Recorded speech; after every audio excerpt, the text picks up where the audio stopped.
सभी छोटों को ढेर सारा प्यार, बड़ों को नमस्कार, ताऊ चाची, ताऊ दादी दादो सबको हमारी तरफ से राम राम। बाणा ने, भाभिया ने, भाइया ने। तो आज की कथा जो है उसका जो शीर्षक रहेगा वो है कुसंग का परिणाम, बुरी संगति का परिणाम।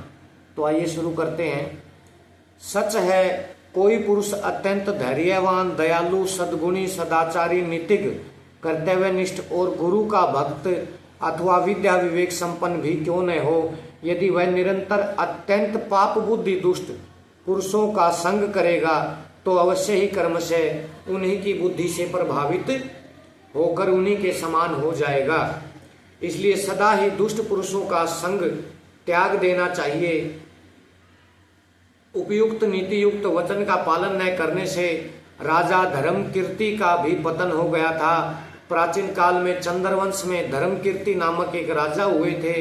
वे बड़े ही बुद्धिमान और पुण्यकर्मा थे। उनके प्रजा पालन में कोई त्रुटि नहीं थी। वैदिक मार्ग का अनुसरण करना उनका सहज स्वभाव था। वे समय समय पर यज्ञों का आयोजन भी करते रहते थे। ऐसे गुणवान राजा का ऐश्वर्य संपन्न होना स्वाभाविक ही था। राजा धर्मकीर्ति के कोष में धन की कोई कमी नहीं थी। दुराचारी पाखंडियों की दृष्टि तो सदैव धन पर ही रहती है। उन्होंने राजा धर्मकीर्ति पर भी अपना चक्कर चलाया।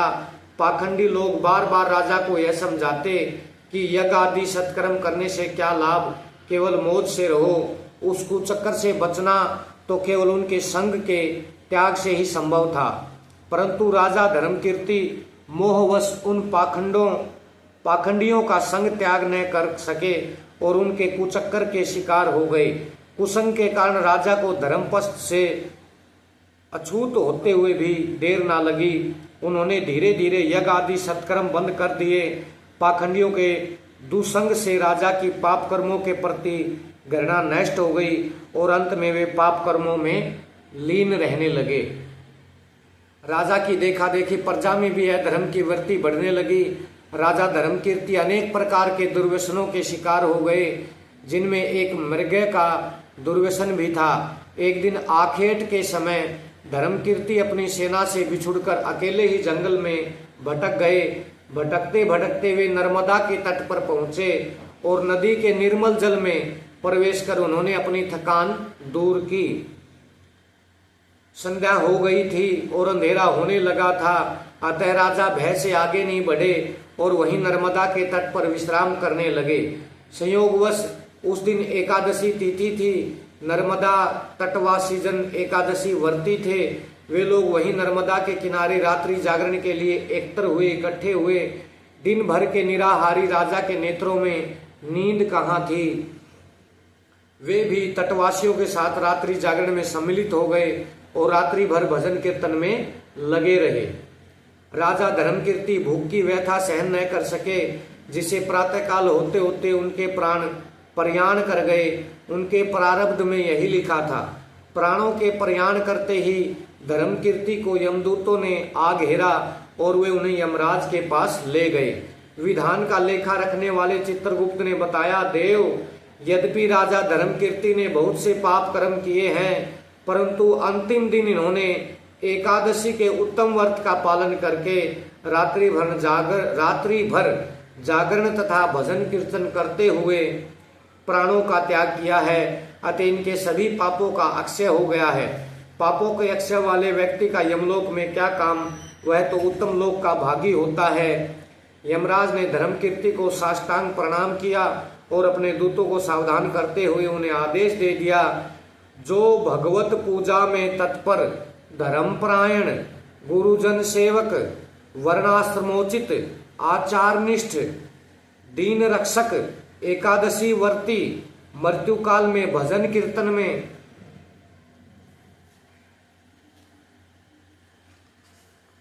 तल्लीन, भगवत कथा मृत के सेवी, संपूर्ण कर्मों को भगवान को अर्पण करने वाले, ब्रह्म भगत, सत्संगी और अतिथि सत्कार के प्रेमी हों, ऐसे व्यक्ति सदैव उत्तम लोक के अधिकारी होते हैं। अतः इन्हें स्वर्ग लोक भेज देना चाहिए। इस निर्णय के अनुसार राजा धर्मकीर्ति स्वर्गलोक को भेज दिए गए। वहां बहुत काल तक स्वर्ग के भोग भोग कर पुण्य क्षीण होने पर उन्होंने पुनः इस पृथ्वी पर सत्यनारायण धर्मात्मा मुनि गालव के यहाँ जन्म लिया। उनका नाम हुआ भद्रशील। बालक भद्रशील में बड़े अद्भुत गुण थे। भगवान विष्णु का ध्यान भजन चिंतन यही उस बालक का स्वभाव था। बालकपन में ही उसने अपने मन और इंद्रियों को वश में कर लिया था। खेल ही खेल में वह मिट्टी से भगवान विष्णु की प्रतिमा बनाकर उनका पूजन किया करता था। भद्रशील ने अपने साथी बालकों को भी भगवान विष्णु का पूजन आराधना करना सिखा दिया था। साथी बालक भी खेल में भगवान विष्णु की प्रतिमाएं बनाया करते और उनका पूजन करते। भद्रशील स्वयं एकादशी व्रत का पालन करता था, अतः उसकी देखा देखी उसके साथी बालक भी एकादशी व्रत पालन करना सीख गए थे। भद्रशील शास्त्र निषिद्ध कर्मों से सदैव दूर रहता था। उसकी किसी में ममता आसक्ति थी ही नहीं, अतः वह सुख दुख आदि द्वंद्वों से रहित था। भद्रशील अपने आचरण से कभी किसी को भी दुख नहीं देता था। वह सर्वदा दूसरों के हित संपादन का ही ध्यान रखता था। उसमें विलक्षण गुण थे। उसकी प्रार्थना ही ऐसी होती थी, प्रभु आप विश्व के सभी प्राणियों का कल्याण करें। जैसा भद्रशील का नाम था वैसे ही उसमें गुण भी थे और उसकी भगवत भजन ध्यान की तत्परता प्रेरणादायी थी। भद्रशील के शैशव काल के मंगलमय चरित्र ने सभी को विस्मय में डाल रखा था। यहाँ तक कि उसके पिता मुनि गालो भी अपने बालक के चरित्र से विस्मित थे। ऐसा पावन चरित्र महापुरुषों की सेवा से तो सुलभ हो सकता है, परंतु मुनि गालवन ने कभी भी भद्रशील को महापुरुष की सेवा करते नहीं देखा था। मुनि गालव अपने इसी पहेली को सुलझा नहीं सके और अंत में उन्होंने बालक से ही बड़े प्यार से पूछा, वत्स तुम्हें यह योगी दुर्लभ बुद्धि कहाँ से और कैसे प्राप्त हुई? बालक भद्रशील अपने आदरणीय पिता से यह रहस्य छिपा नहीं सके। वे जाति समर तो थे ही, उन्होंने अपने पूर्व जन्म के राजा धर्मकीर्ति होने का पूरा विवरण अपने पिताजी से कह सुनाया कि किस तरह वे दुसंग में पड़कर भ्रष्ट हुए और पुनः एकादशी व्रत एवं मृत्यु के समय भजन कीर्तन करने से पापों से मुक्त होकर इस योनि को प्राप्त हुए हैं। बालक भद्रशील ने अपने पिता से शास्त्रोचित पूजन के विधि विधान का अध्ययन किया। मुनि गालव ऐसे योग्य बालक को पाकर अपने जीवन को सार्थक मानते थे। भगवत भगत भद्रशील ने अपने संपूर्ण कुल को पवित्र कर दिया। सो कुल धन्य उमा सुनु जगत पूज्य सुपुनीत श्री रघुवीर परायण जेहि नर उपज विनीत। तो साथियों, आज की कथा यहीं तक है। ये नारद पुराण से ये कथा ली गई है। उम्मीद है आप सबको पसंद आई होगी और आगे भी आप ऐसे ही देखते रहना। प्लीज़ ये रिक्वेस्ट है हमारी, वीडियो को पूरा सुना करो। ये कथाएं, ये ज्ञान बहुत ही लाभकारी होता है। खासकर हमारी बहनों से, भाभीयों से, ताइयों से, दादियों से कहना चाहेंगे, अपनी अपनी दादियों को आप सुनाया करो फोन में लगा के भी। ये एक अच्छी चीज़ है और अच्छी चीज़ का जितना प्रचार हो सके वो सबसे अच्छी बात होती है। तो आप सब अपना प्यार यूं ही बनाए रखना। जल्द मिलते हैं 30 रोचक कथाओं की अगली कथा के साथ।